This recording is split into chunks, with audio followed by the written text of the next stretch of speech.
Regardez-moi! Je meurs! Jusque sous le porche!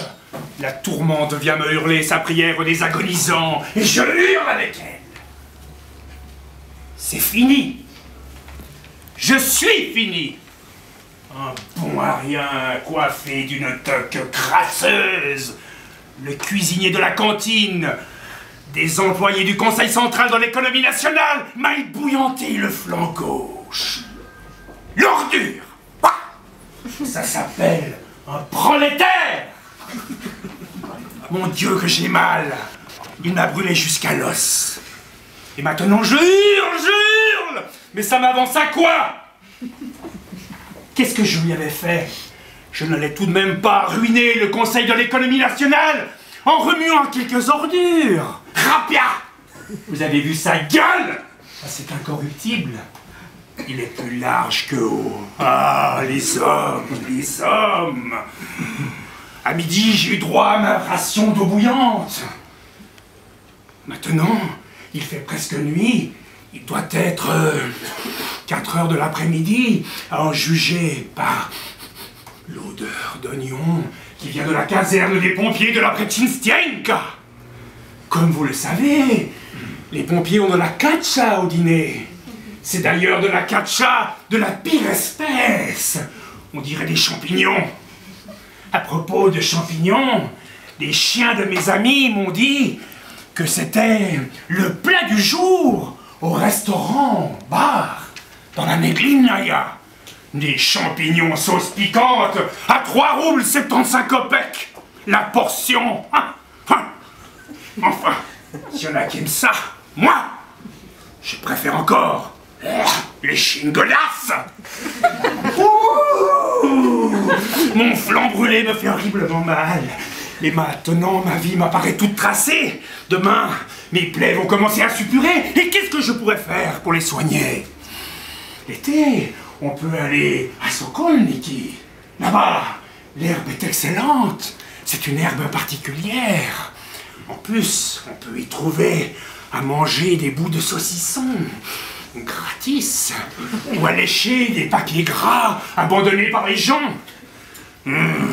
S'il n'y avait pas des idiots qui vous donnent envie de vomir en chantant Céleste Aïda au clair de lune, ce serait l'idéal. Et maintenant, où aller? Vous avez déjà reçu des coups de pied dans le ventre? Des briques dans les côtes? Moi oui, et plus souvent qu'à mon tour. J'en ai assez vu. Je me suis résigné à mon destin. Si je pleure maintenant, c'est uniquement à cause du froid et de la douleur physique, parce que mon esprit est toujours vivant. C'est tenace, l'esprit d'un chien.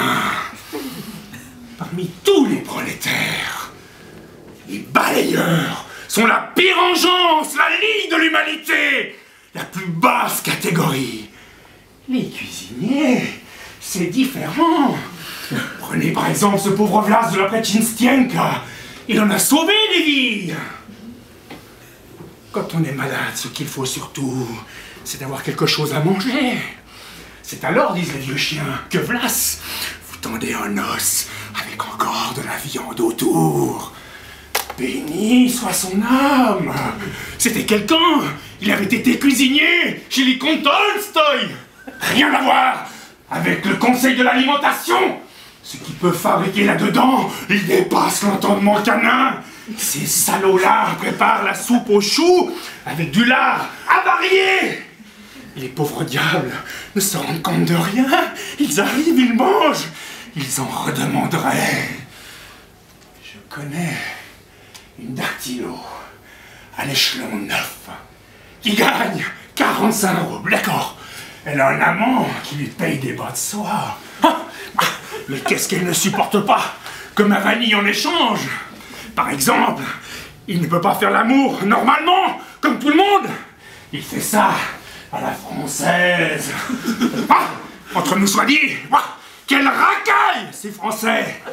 Évidemment, ils ne se privent pas quand ils mangent, et tout au vin rouge, oui. Donc, cette dactylo, avec ses 45 roubles, ne peut s'offrir le restaurant, ni même le cinéma.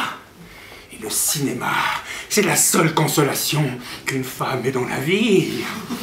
Elle est là qui frissonne, elle a froid, elle grimace. Mais elle mange. Réfléchissez un peu. 40 kopecks pour... 40 kopecks pour 2 portions qui n'en valent pas 15, parce que l'économe s'en est mis 25 à gauche. Croyez-vous qu'elle méritait ça? Elle a en plus quelque chose de semé du poumon gauche, plus une maladie française qu'elle tient de la main. Elle a une retenue sur son salaire et de la pourriture à manger à la cantine. Elle sort, elle court sous le porche, revêtue des bas de l'amant. Elle a froid aux jambes et au ventre, parce que les lainages qu'elle porte ressemblent à ce qui me reste de pelage, et que sa culotte de dentelle n'est qu'une apparence de sous-vêtement. Encore un cadeau de l'amant. Qu'elle s'avise de porter de la flanelle, et elle l'entendrait. Quel chic, ma chère. Tu crois que j'en ai pas soupé de ma Matriona et de ses pantalons de flanelle? Maintenant, mon heure est venue. Je suis président. Et si je peux voler, tout ce que je peux voler, c'est pour les corps des femmes, les queues d'écrevisses et le bon vin. J'ai assez crevé de faim quand j'étais jeune. À mon tour, maintenant. Et la vie de l'au-delà n'existe pas. Ah oui, je la plains. Mais j'ai encore plus pitié de moi-même. Je ne dis pas ça par égoïsme, non. Parce que les conditions ne sont évidemment pas comparables. Mais elle, au moins, chez elle, elle est au chaud. Tandis que moi, où aller?